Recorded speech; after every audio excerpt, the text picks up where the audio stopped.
तो शुरू करते हैं न्यूज पथ का ये सफर। सबसे पहले ऐसी तस्वीर जिनका जिक्र सरेरा है। ये तस्वीरें सुर्खियों में भी हैं और सोशल मीडिया पर भी। इनसे आपका बाखबर होना जरूरी है क्योंकि चौराहे पर इन्हीं की चर्चा है। चर्चा सनी देओल के पोस्टर की भी है। मध्य प्रदेश के भोपाल में कुछ महिलाएं सीएम हाउस में शिवराज सिंह चौहान से मिलकर भावुक हो गईं। दरअसल उन्होंने शिवराज को दोबारा मुख्यमंत्री नहीं बनाए जाने पर दुख जताया।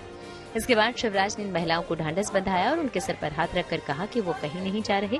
असल में इन महिलाओं ने कहा कि वो शिवराज को नहीं छोड़ेंगी। हम आपको नहीं छोड़ेंगे। मैं भी कहाँ जा रहा हूँ, मैं भी नहीं छोड़ूंगी। आपको नहीं छोड़ने का।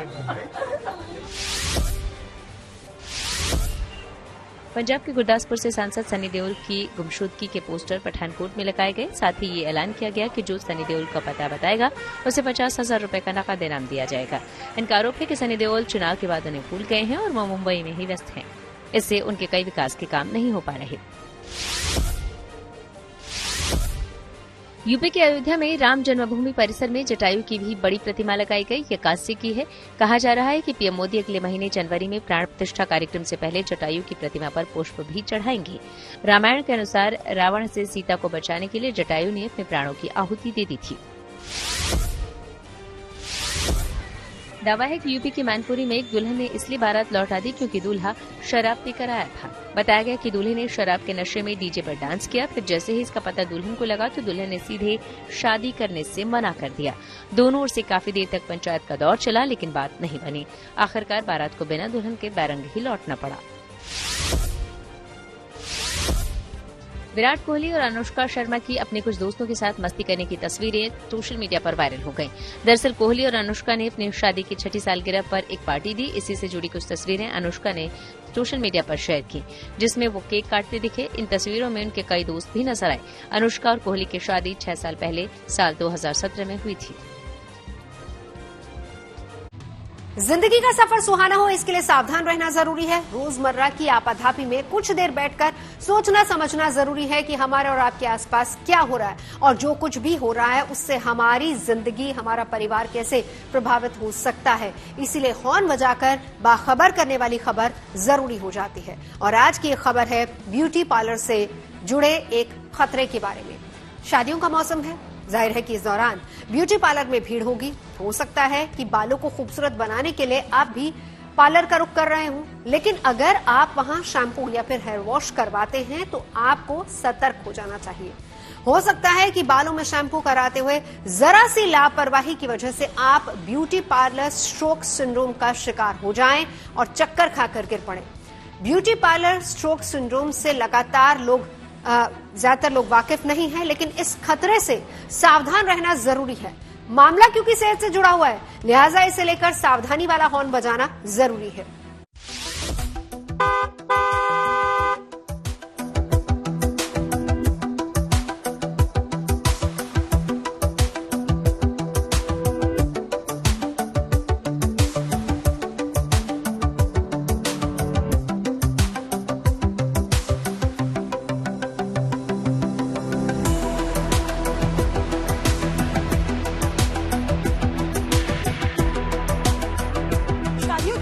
शुरुआत हो गई है और ऐसे में लोग तरह तरह के हेयर ट्रीटमेंट लेते हैं। अब बात अगर हम सैलून्स की करें तो सैलून्स में इन दिनों लंबी भीड़ होती है क्योंकि चाहे बात दुल्हन की हो या जो लोग शादी अटेंड करने जा रहे हैं वो भी चाहते हैं कि उनके बाल बहुत फ्लॉलेस दिखे। ऐसे में लोग घर पर बाल को वॉश करना अवॉइड करते हैं। लोग सोचते हैं कि वो सैलून जाए, अच्छे से हेयर वॉश कराएं जिससे उनके बाल खूबसूरत दिखे। लेकिन कई बार ऐसा होता है कि जो लोग प्रोफेशनल नहीं होते वो कई गलतियां कर देते हैं और इसका खामियाजा कस्टमर्स को भुगतना पड़ता है। ब्यूटी पार्लर या सैलून में हेयर वॉश के दौरान लापरवाही हुई तो खामियाजा उठाना पड़ सकता है। हालांकि इसकी खबर न तो ब्यूटी पार्लर जाने वालों को है और न वहां हेयर वॉश करने वालों को। बेशक सभी पार्लर्स में कस्टमर के आराम का ख्याल रखने का दावा किया जाता है, लेकिन नासमझी में एक बड़ी समस्या खड़ी हो सकती है।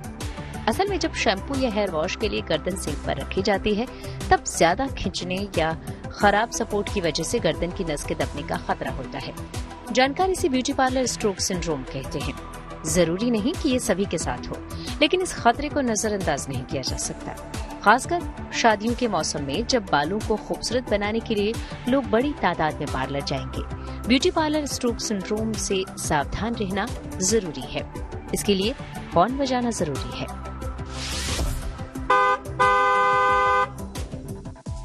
सबसे पहले आपको विस्तार में बताते हैं कि ब्यूटी पार्लर सिंड्रोम क्या है।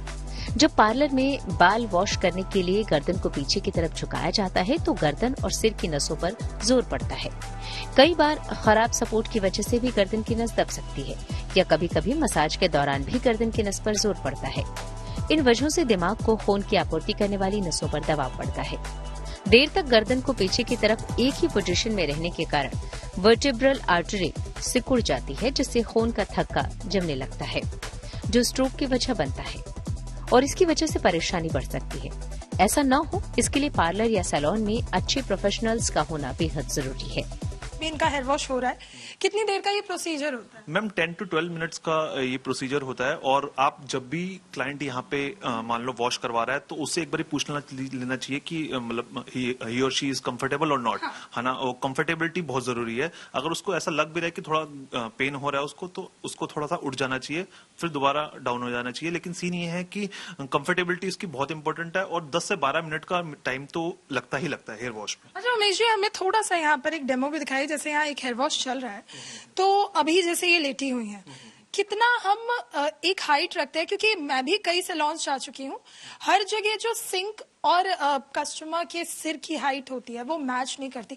तो कैसे एक कस्टमर को आप अपने सैलून में कंफर्ट देते हैं जिससे उसकी सेहत के साथ भी खिलवाड़ ना हो? देखिए, हर डिजाइन का अलग अलग शैम्पू स्टेशन होता है और वो शैम्पू स्टेशन उस बिहाफ पे बनाया जाता है कि जो भी, अगर मान लो वो शैम्पू स्टेशन बन रहा है तो वो क्लाइंट की कंफर्टेबिलिटी के हिसाब से बन रहा है। तो आप ये मान के चलिए कि जो भी शैम्पू स्टेशन होते हैं, जो प्रोफेशनल शैम्पू स्टेशन होते हैं, वो बिल्कुल ही क्लाइंट की कंफर्टेबिलिटी के हिसाब से बनते हैं। पिछले दिनों ब्यूटी पार्लर स्ट्रोक सिंड्रोम तब चर्चा में आया जब हैदराबाद में एक महिला को हेयर वॉश के दौरान चक्कर आया। हालांकि इलाज के बाद महिला ठीक हो गई, लेकिन अगर आप भी हेयर वॉश के शौकीन हैं तो ब्यूटी पार्लर स्ट्रोक सिंड्रोम को समझ लीजिए।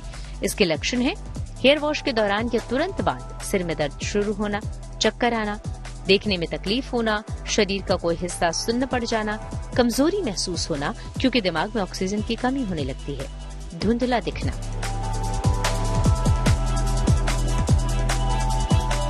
अगर आप ब्यूटी पार्लर स्ट्रोक सिंड्रोम का शिकार होंगे तो ये लक्षण आपको हेयर वॉश के दौरान या उसके तुरंत बाद दिखने शुरू हो जाएंगे। इसका खतरा उन लोगों में ज्यादा होता है जिन्हें दिल की बीमारी, डायबिटीज या हाइपरटेंशन की बीमारी है। लेकिन लापरवाही हुई तो हेल्दी लोग भी इसका शिकार हो सकते हैं। इससे बचने के लिए हेयर वॉश के दौरान गर्दन को अधिक न खींचें, क्योंकि गर्दन में खिंचाव की वजह से नस दबने का खतरा अधिक रहता है। साथ ही गर्दन के नीचे अच्छा सपोर्ट रखें। गर्दन के नीचे कोई सहारा न होने की वजह से नस में तकलीफ हो सकती है। अगर आपको हेयर वॉश के दौरान गर्दन में कोई भी तकलीफ महसूस हो तो तुरंत बताएं और उसे ठीक करवाएं। गर्दन अगर सिंक के किनारे से दबती हुई महसूस हो तो तुरंत पोजीशन बदलें और सिंक पर बेहतर सपोर्ट देने के लिए बोलें। खुद भी सतर्क रहें और दूसरों के लिए भी सावधानी वाला हॉर्न बजाएं। बहुत तरीके से हेयर वॉश किया जा रहा है और कोशिश ये भी की जाती है कि जब हेयर वॉश खत्म हो जाए उसके बाद एक मसाज भी दी जाए। और ये टिप हमें उमेश जी ने दी है कि अगर आप भी सैलून जाते हैं और हेयर वॉश करवा रहे हैं और अगर आपका जो हेयर स्टाइलिस्ट है वो आपको नहीं भी मसाज दे रहा तो आप उसे कहें, क्योंकि हेयर वॉश के बाद आपके दिमाग तक जो ऑक्सीजन का सप्लाई है वो थोड़ा स्लो हो जाता है और इसी सिचुएशन में कई लोगों को स्ट्रोक आने का खतरा भी जो होता है वो बढ़ जाता है। विजय अभिषेक के साथ Neetu Jha, good news today, Delhi. Beauty parlour stroke syndrome कितना खतरनाक है और इससे बचा कैसे जा सकता है, ये बता रही हैं डॉक्टर ज्योति गर्ग। हेड वॉश के अभी तक हमारे पास तो कोई केसेस नहीं आए, या हमने, क्योंकि जनरली हम पूछते हैं कि मरीज को कि जब आपको स्ट्रोक आया आप क्या कर रहे थे, तो अभी तक तो हमारे पास ऐसे कोई केसेस नहीं आए जिन्होंने बताया कि हम हेड वॉश ले रहे थे या सिर धुला रहे थे या सलून में हम हेड वॉश करा रहे थे तो उस समय उनको स्ट्रोक आया हो। अभी तक नहीं आए हैं, बट अगर कुछ केसेस कहीं रिपोर्ट हुए हैं, बाहर में भी हुए हैं, तो हो सकता है, क्योंकि उस समय ये हो सकता है कि बहुत ज्यादा समय अगर आप गर्दन को आगे या पीछे झुका के रखें तो जो ब्लड की वेसल्स हैं जो ब्रेन को जाती हैं वो उनका ल्यूमेन कॉम्प्रोमाइज हो सकता है कि उस समय फिर उसकी वजह से बहुत लगातार खून का दौरा जो है थोड़ा कम हो सकता है, तो उसकी वजह से ये जो चक्कर आना या सिर दर्द होना हो सकता है। और स्ट्रोक भी अगर पॉसिबिलिटी हो सकती है, अगर आप बहुत लंबे समय उनको उस तरह से रखा जाए और सर्कुलेशन ऑलरेडी आपके अगर ब्लड वेसल में थ्रोम्बस है या वो छोटी है या उनका ल्यूमन कम हो गया है कोलेस्ट्रॉल वगैरह उनकी जो क्लॉट की वजह से, तो हो सकता है। मध्य प्रदेश छत्तीसगढ़ में बुधवार को नई सरकार के शपथ ग्रहण समारोह की तैयारी है। चलते हैं न्यूज एक्सप्रेसवे पर, जहां देश भर की कुछ और जरूरी खबरें मौजूद हैं। छत्तीसगढ़ और मध्य प्रदेश में बुधवार को बीजेपी सरकार का शपथ ग्रहण समारोह होगा। इसमें पीएम मोदी भी शामिल रहेंगे। सबसे पहले सुबह भोपाल में 11:30 बजे नए होने वाले सीएम मोहन यादव अपने मंत्रियों के साथ शपथ लेंगे। फिर शाम 4 बजे रायपुर में विष्णुदेव साय सरकार का शपथ ग्रहण समारोह होगा। इस दौरान भी प्रधानमंत्री मोदी वहां मौजूद रहेंगे। हिमाचल प्रदेश में सीएम सुखविंदर सिंह सुक्खू ने अपने कैबिनेट का विस्तार किया। दरअसल राज्यपाल शिव प्रताप शुक्ल ने 2 और विधायकों को मंत्री पद की शपथ दिलाई। बिलासपुर जिले की घुमारवीं विधानसभा सीट से विधायक राजेश धर्माणी और कांगड़ा जिले की जयसिंहपुर विधानसभा सीट से एमएलए यादविंदर गोमा ने कैबिनेट मंत्री के रूप में शपथ ली। जम्मू कश्मीर के पूर्व मुख्यमंत्री उमर अब्दुल्ला को तलाक केस में बड़ा झटका लगा। दिल्ली हाईकोर्ट ने पत्नी से तलाक की अर्जी खारिज कर दी। अदालत ने कहा कि उमर अब्दुल्ला अपनी पत्नी पायल अब्दुल्ला पर लगाए गए आरोप को साबित करने में विफल रहे। इससे पहले फैमिली कोर्ट ने भी अगस्त 2016 में उमर अब्दुल्ला की तलाक की याचिका खारिज कर दी थी। दिल्ली में शराब नीति मामले में घिरे सांसद संजय सिंह की जमानत याचिका पर अदालत ने फैसला सुरक्षित रख लिया। अब राउज एवेन्यू कोर्ट 21 दिसंबर को फैसला सुनाएगी। ईडी ने 4 अक्टूबर को जयसिंह को गिरफ्तार किया था। लोकसभा की आवास समिति ने टीएमसी की पूर्व सांसद महुआ मोइत्रा को झटका दिया। लोकसभा से सदस्यता खत्म होने के बाद उन्हें सरकारी आवास खाली करने का नोटिस जारी किया गया। समिति ने अब शहरी विकास मंत्रालय को इस मामले पर पत्र लिखा। महुआ मोइत्रा को स्पेशल कोटे में शहरी विकास मंत्रालय ने आवास दिया था।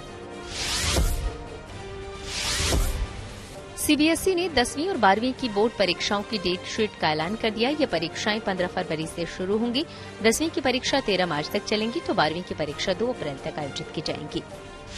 आगे बढ़ते हैं, रुक करते हैं सियासी ढाबे का, जहां आज की सबसे दिलचस्प खबर मौजूद है।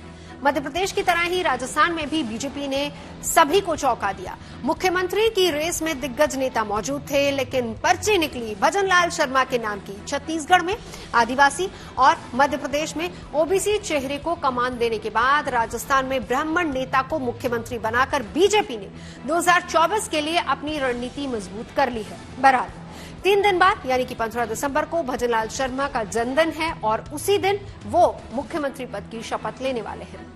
वसुंधरा राजे के द्वारा श्री भजनलाल शर्मा का नाम प्रस्तावित किया गया और सर्वसम्मत से सभी ने इनका समर्थन किया है।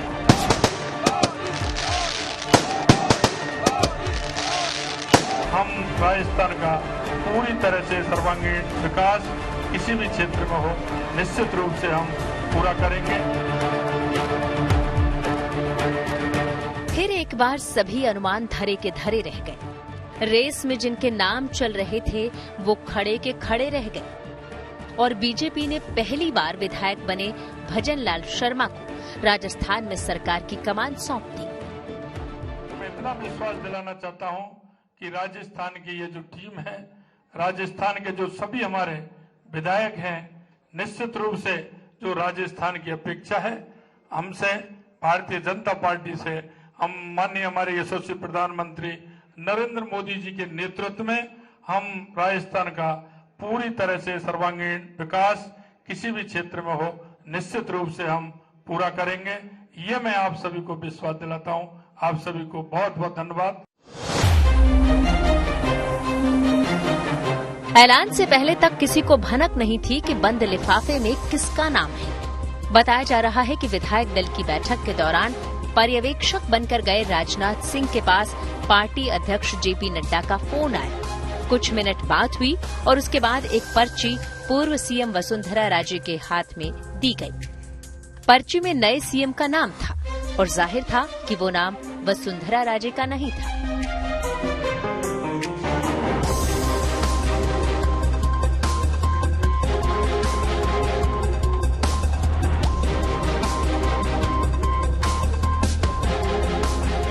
इस तरह रमन सिंह और शिवराज की तरह वसुंधरा का दौर भी खत्म हुआ। तमाम तरह के दबाव को दरकिनार करते हुए राजस्थान में बीजेपी ने एक बिल्कुल नए चेहरे पर दांव खेला है। हालांकि भजन लाल शर्मा को सरकार की कमान देने के पीछे कैलकुलेशन बड़ा साफ है। छत्तीसगढ़ में आदिवासी और एमपी में ओबीसी के बाद बीजेपी ने राजस्थान में ब्राह्मण नेता को आगे किया है। राज्य में ब्राह्मण करीब 7% हैं, लेकिन माना जाता है कि 30 विधानसभा सीटों पर निर्णायक हैं। भजनलाल शर्मा के पास सरकार का तो अनुभव नहीं, लेकिन राजस्थान में महामंत्री के तौर पर लंबा वक्त गुजारा है। संघ से कनेक्शन उनकी सबसे बड़ी ताकत है। शायद इसीलिए अंदर की खबर रखने वालों को उनकी ताजपोशी की भनक थी। भजनलाल जी, आपका नाम प्रबल दावेदारों के तौर पर लिया जा रहा है मुख्यमंत्री नहीं, कोई नाम नहीं, कोई दावेदार नहीं, कोई दावेदार नहीं, कोई नाम नहीं। भजनलाल जी, अगर पार्टी आपको मुख्यमंत्री पद का जिम्मेदारी देती है, क्या सबसे बड़े काम? भाई जी, मैं कोई दावेदारी नहीं है, कोई मेरा वो नहीं है। जानकार मान रहे हैं कि भजनलाल शर्मा जैसे नेता को सीएम बनाकर संघ और बीजेपी आलाकमान नेतृत्व की दूसरी लाइन तैयार करना चाहता है। 2024 के लिए किलेबंदी मजबूत रहे, इसलिए दलित समुदाय के प्रेमचंद बैरवा और जयपुर राजघराने से ताल्लुक रखने वाली दिया कुमारी को डिप्टी सीएम बनाया गया है। राज्य में अनुसूचित जाति 18% और राजपूतों की संख्या 9% है। इस तरह आम चुनाव के लिहाज से बीजेपी ने मजबूत संतुलन बनाने की कोशिश की है। 2 उप मुख्यमंत्री होंगे, श्रीमती दिया सिंह और दूसरे श्री प्रेमचंद बैरवा, और यह भी भारतीय जनता पार्टी की तरफ से प्रस्तावित है कि वासुदेव जी देवनानी यह स्पीकर होंगे। 3 राज्यों में एक के बाद एक दिग्गजों की विदाई हो गई। उनकी जगह कमान जमीनी स्तर पर काम करने वाले अपेक्षाकृत नए और युवा नेताओं को दी गई है। यकीनन इसमें चुनावी समीकरण का ध्यान रखा गया है, लेकिन इन चेहरों के साथ संकेत साफ है कि बीजेपी भविष्य की ओर देख रही है। Bureau report, good news today. News पथ पर आगे धन बाजार है, जहां शेयर बाजार से लेकर कारोबार तक की सभी अहम खबरें मौजूद और उसका सीधा रिश्ता आपकी आमदनी और जेब से है। तेज रफ्तार खबरों के बीच ये जरूरी खबरें छूट ना जाए, इसीलिए चलिए धन बाजार का रुख कर लेते हैं। हफ्ते के दूसरे कारोबारी दिन शेयर बाजार में गिरावट रही। सेंसेक्स 377 अंक लुढ़का, ये 69,551 पर पहुंच गया। वहीं निफ्टी भी 91 अंक फिसला, ये 20,906 पर बंद हुआ। दिन में कारोबार के दौरान सेंसेक्स 485 अंक गिरकर 69,444 पर आ गया था। दिल्ली सराफा बाजार में सोने चांदी के भाव गिरे। सोना 150 रुपए फिसला। दिल्ली में 10 ग्राम सोने की कीमत गिरकर 61,900 रुपए पर पहुंची। वहीं चांदी भी 150 रुपए टूटी। अब 1 किलो चांदी की कीमत 75,750 रुपए हो गई।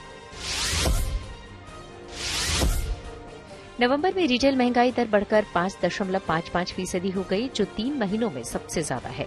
माना जा रहा है कि खाने पीने की चीजों की कीमतें बढ़ने की वजह से यह इजाफा हुआ है। इससे पहले अक्टूबर में रिटेल महंगाई दर 4.87% थी। आर्थिक मोर्चे पर अच्छी खबर आई। अक्टूबर में आईआईपी ग्रोथ यानी औद्योगिक उत्पादन दर बढ़कर 11.7% पर पहुंच गई। ये 16 महीने में सबसे ज्यादा है। और अब रुक करते हैं प्रगति मार्ग का, जहां ऐसी खबरें हैं जो देश की तरक्की, प्रगति और लोगों की काबिलियत को दिखाती हैं। दिल्ली से सटे फरीदाबाद के प्रणब शुक्ला 42 बुजुर्गों का सहारा बने हुए हैं। 3 बेसहारा लोगों से उन्होंने साल 1996 में वृद्धाश्रम की शुरुआत की थी और पिछले 28 सालों में यहां अब तक 300 बुजुर्ग और बेसहारा लोग आसरा ले चुके हैं।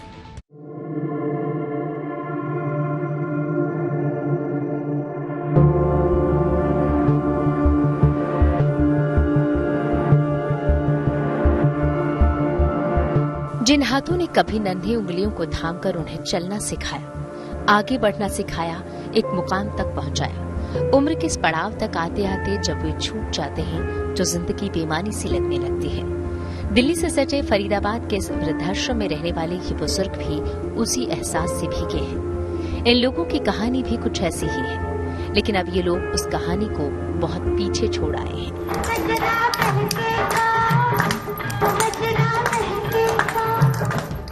क्योंकि उन्हें कोई ऐसा मिल गया है जो अपनों से बढ़कर है।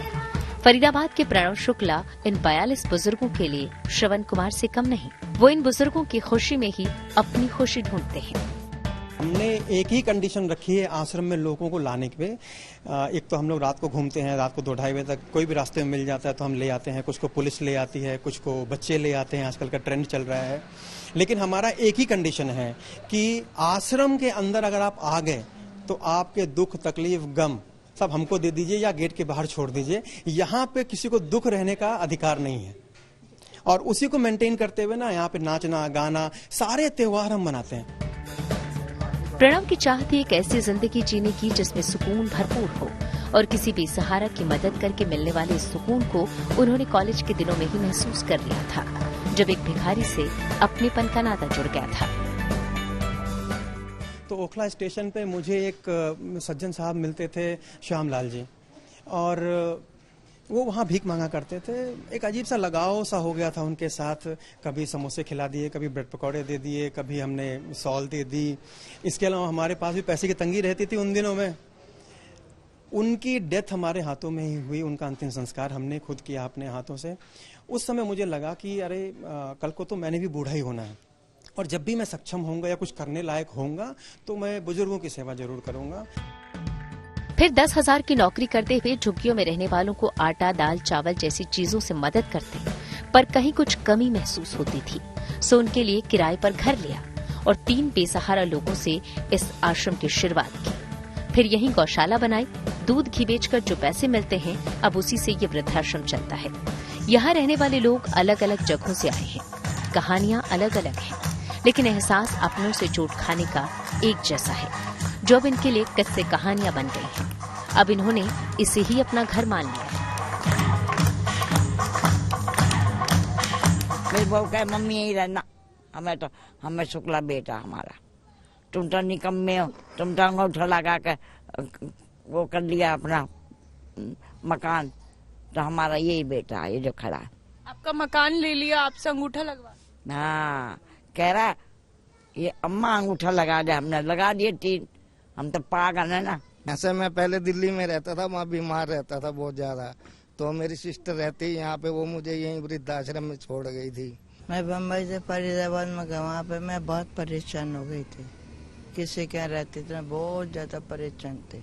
फिर मैं वहाँ से निकली, वहाँ से निकल के 3-4 आश्रम में बहुत धक्के खाए, बहुत ज्यादा परेशान रही। फिर मैं इधर पे आई। इसे पश्चिम बंगाल की हूँ, आए हैं झारखंड रांची से। मेरा खाली एक बेटी है, बीमार बेटी है, 50 साल उम्र है उसका। हरी मेरा बाबा है, बेटा है, सब कुछ है। यही मेरा गार्जियन है। हरी सब मेरा अपना भाई बहन है। यही मेरा घर है, यही मेरा सब कुछ है। यही 2 पैर चल के आए हैं, यही से 4 कंधों पे निकालेंगे और हम कोई जगह नहीं जाएंगे इनके छोड़ के।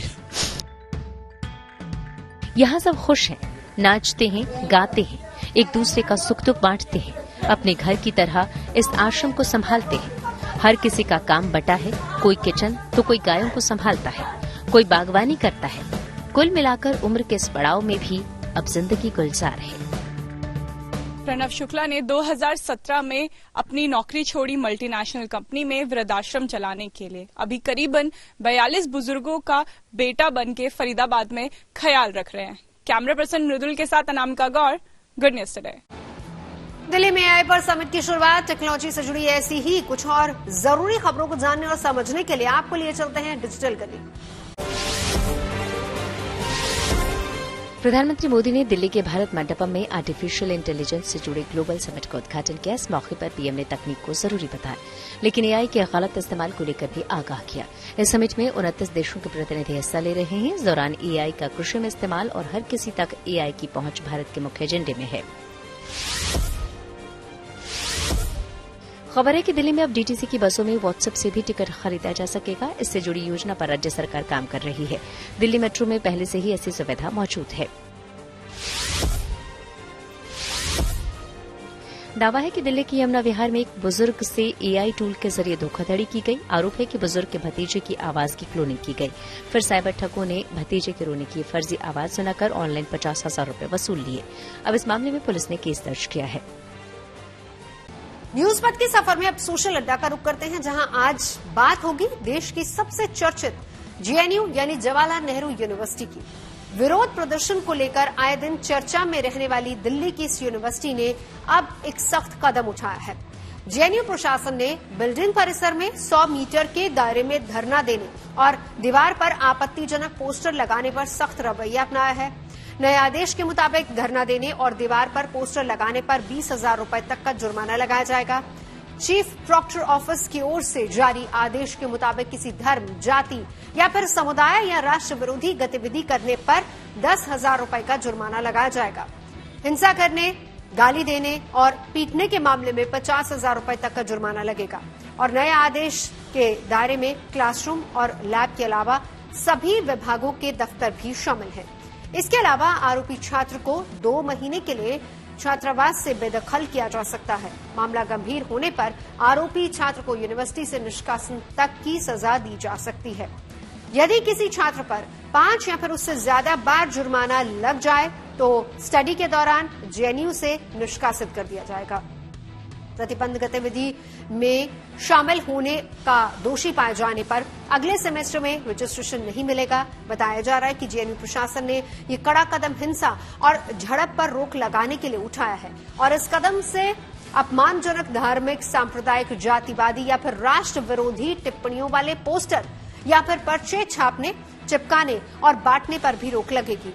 इससे पहले इसी साल मार्च में भी जेएनयू प्रशासन ने छात्रों के विरोध प्रदर्शन को रोकने के लिए नियम बनाए थे, लेकिन छात्र संगठनों की तरफ से आपत्ति जताए जाने के बाद वापस ले लिए गए थे। लेकिन अब एक बार फिर से जेएनयू ने नए नियम जारी किए हैं और इस मुद्दे पर हमने कुछ लोगों से बात कर उनकी राय भी जाननी चाहिए। जेएनयू का इमेज भी बदलना चाहिए ना, जब आप टैक्स पेयर्स के मनी पे हैं। सो हमारा रूल्स, किसी यूनिवर्सिटी ऑफ दिल्ली में भी रूल्स रेगुलेशंस है, हर एक केंद्रीय विश्वविद्यालय में रूल्स रेगुलेशन है, जैसे जेएनयू में भी है और 1969 से हैं। आज क्या नया रूल आ रहा है हम, और मैं आने से पहले ये रूल है, मैंने कुछ नया रूल लाया नहीं हूं। हम सिर्फ लीगली इसको साउंड किया, क्योंकि दिल्ली हाई कोर्ट में 4 केसेस सब हार गए। हाई कोर्ट जज ने कहा पहले जाकर फाइन भरो और वीसी से माफी मांगो, because it is discretionary authority is the vice chancellor to forgive you in a disciplinary action. So वही हुआ और मैनुअल वही है। और कल शाम को क्यों ये उठाया गया, मुझे 2 मिनट मैं भी समझ नहीं सका, क्योंकि नवंबर 1 को ये डॉक्यूमेंट सर्कुलेट भी हुआ और 3 वीक्स थे ईसी मीटिंग के पहले। उस 3 वीक्स में एक भी स्टूडेंट बॉडी, एक भी पिटीशन मेरे पास नहीं आई। और उसमें क्या गलत है, क्या नया है, बताने के लिए बोलिए ना। जो 10 साल से चल रही वही रूल्स है। ये जो नया ऑर्डर है, इसे किस तरह से देख रहे हैं आप? ये एक तरीके से जेएनयू एडमिन की तरफ से एक तरह से तुगलकी फरमान है, जो कि जेएनयू के आम छात्रों पे थोपा जा रहा है। हमें प्रोटेस्ट करना इसलिए नहीं होता है कि हमें उस गतिविधि में ही जाना होता है। हम प्रोटेस्ट या फिर अपनी आवाज इसलिए उठाते हैं ताकि आपकी जो नाकामयाबी है, जो आप चीजें स्टूडेंट के फेवर में नहीं कर रहे हो, उस चीज को हमने पॉइंट आउट करते हुए हमने प्रोटेस्ट करते या फिर कोई चीज करते। तो उसके लिए शायद वीसी इतनी डरी हुई है या फिर वीसी को पता नहीं किस बात से डर है, इस वजह से ऐसे तुगलकी फरमान। उसमें ना तो कोई स्टूडेंट रिप्रेजेंटेशन की बात हुई, उस कमेटी में एक भी स्टूडेंट को नहीं रखा गया ताकि कोई स्टूडेंट का हित का बात कर सके। तो हम मानते हैं कि ये तुगलकी फरमान पे रिकंसीडर करना चाहिए और इसको फिर से रिकंसीडर करके उसमें स्टूडेंट रिप्रेजेंटेशन भी होना चाहिए और ये फिर से लानी चाहिए जेएनयू एडमिनिस्ट्रेशन को। समस्या क्या है? कई ऐसे स्टूडेंट्स जो कहते हैं कि पढ़ाई बहुत डिस्टर्ब हो रही थी, ये तो अच्छी बात हुई।